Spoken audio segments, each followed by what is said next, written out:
Hello, class of 2021.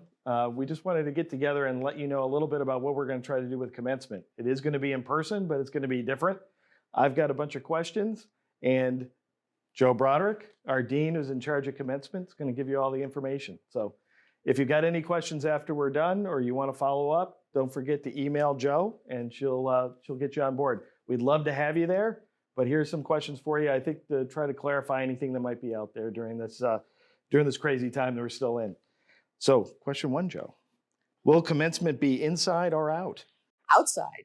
We've decided this year to do it in the parking lot at the Danvers Sport Yacht Club in Danvers, which is about a 6 to 8 minute drive from the college. And we will make sure that people get there safely. We will figure that out, buses, cars, however we do it. And for those who don't know, what's right behind me is the Danvers Sport Yacht Club. So that's where we're going to have it. Where are we planning to be held? You already told us, right? So there we go. Question three. Zooming right through. What's the setup going to be? The setup's going to be that we'll have families come.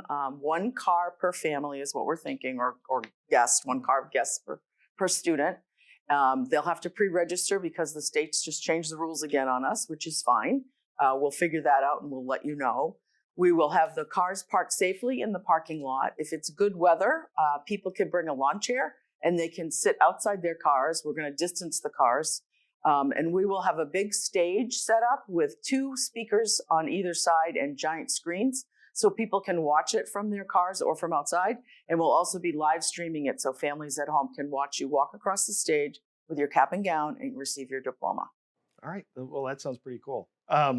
Question is then, I think you talked about it a little bit just now, but just for clarity's sake, if it rains?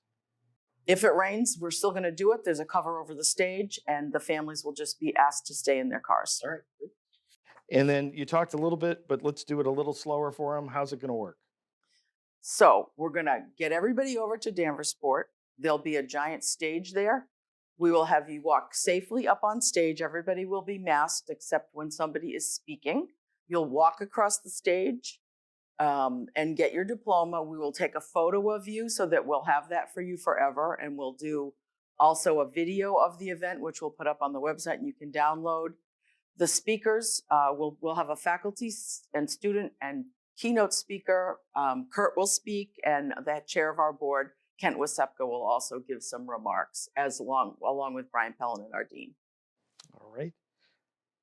Just again, we can't say it more. And again, any of this stuff is subject to change. So please, this is what we know now, and it's all dependent on, as we've always done everything, CDC guidance, state DPH guidance, the governor, all these people, and but we'll let you know as soon as we know. But what we're talking to you about is what we know as of March 12th when we're recording this for all of you.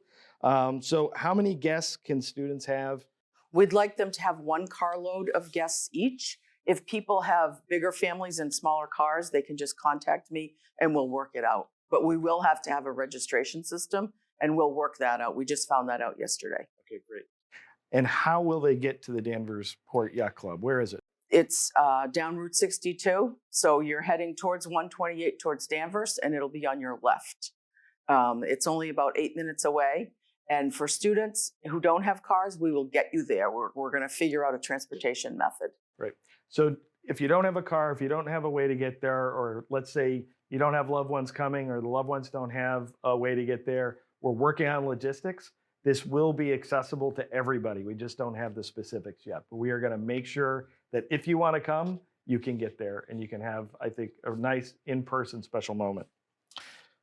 So what will happen when the ceremony is over? Because we're not allowed to have a reception, people will have to leave. There will be a senior show in the gallery. So I'm hoping that the guests who come will at some point be able to go through the gallery and see the senior show. Those details will be coming out from the gallery in the future soon. And if any of the rules around gatherings do change, we will let you know. If we might be able to have a reception of some kind, we're not sure yet. But as of right now, based on the rules, we can't. So that's why we're saying what we're saying. But if we're able to, we'd really like to have that kind of a setup. We'll most likely be back on campus if we do something like that. But we'll let you know if that happens. So before we close it out, is there anything else they need to know? Well, we're working on surprises because we love surprises. So we're going to try and make it festive in ways that we're still working on. But trust me, there'll be surprises. All right. I want to really encourage you to really think about coming to this. I think it's going to be a lot of fun for everybody. It's certainly going to be great to see all of you and to really celebrate what all of you know is an incredible achievement, especially given the things we've had to do over the last year.